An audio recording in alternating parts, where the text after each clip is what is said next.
ഇത്തവണത്തെ Indian premier ലീഗിന്റെ mini option അനിശ്ചിതത്വങ്ങളുടെ ഒരു വലിയ പറുദീസയായി മാറിക്കൊണ്ടിരിക്കുകയാണ് എന്ന് വേണമെങ്കിൽ പറയാം. കാരണം വലിയ തുക സ്വന്തമാക്കുമെന്ന് കരുതിയ താരങ്ങൾ ആരും ആദ്യ സെറ്റിൽ വിറ്റുപോയില്ല എന്നുള്ളതാണ് ഏറ്റവും സർപ്രൈസിംഗ് ആയിട്ടുള്ള താരം. ഇത്തവണത്തെ ഓപ്ഷൻ ടേബിളിൽ ആദ്യമായിട്ട് വന്നത് നേരത്തെ ഡൽഹി ക്യാപിറ്റൽസിന് വേണ്ടി വെടിക്കെട്ട് ബാറ്റിംഗ് പ്രകടനം കാഴ്ചവെച്ച ഓസ്ട്രേലിയൻ യങ് ക്രിക്കറ്ററായിട്ടുള്ള ജേക്ക് ഫ്രേസർ മാക്ഗുഗ് ആയിരുന്നു.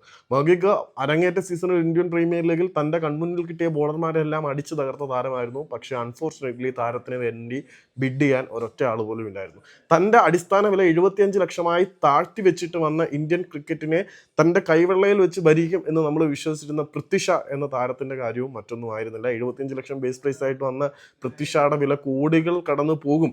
സെയ്ദ് മുഷ്താഖ് അലി ടൂർണമെന്റിൽ ഉൾപ്പെടെ ഡൊമസ്റ്റിക് സർക്യൂട്ടുകളിൽ വളരെ മികച്ച പ്രകടനം കാഴ്ചവെച്ചിട്ടും പൃഥ്വി ഷായും ഇത്തവണ ഓപ്ഷൻ ടേബിൾ അൺസോൾഡ് ആയി പോകുന്ന സങ്കടകരമായിട്ടുള്ള കാഴ്ചയാണ് നമ്മൾ കണ്ടത്. ഏറെ സർപ്രൈസിംഗ് ആയിട്ടുള്ള ഒരു സംഭവം നടന്നത് മില്ലറിന്റെ കാര്യത്തിലാണ്. മില്ലർ അൺസോൾഡ് ആവും എന്ന് പ്രതീക്ഷിച്ചിട്ടും മില്ലറെ സൈൻ ചെയ്യാൻ ഡൽഹിക്ക് കഴിഞ്ഞിട്ടുണ്ട്. ഞാനിപ്പോൾ മ്യൂട്ട് ചെയ്തിട്ടാണ് ഈ സംഭവം കാണുന്നത്, കോപ്പറേറ്റ് വരാതിരിക്കാൻ. സോ ആദ്യ സെറ്റ് ഓപ്ഷൻ തന്നെ സർപ്രൈസ് ആണ്. മില്ലർ 2 കോടിക്ക് സ്വയിലാവുന്നു. വൻ തുക കിട്ടേണ്ടിയിരുന്ന മഗർക്കിന് വൻ തുക കിട്ടും എന്നൊന്നും ഞാൻ പ്രതീക്ഷിച്ചിരുന്നില്ല. പൃഥ്വി ഷായ്ക്ക് വൻ തുക കിട്ടും എന്ന് പ്രതീക്ഷിച്ചു. ആ പൃഥ്വി ഷായും അൺസോൾഡ് ആയി പോയി. So this is full of twist and turns.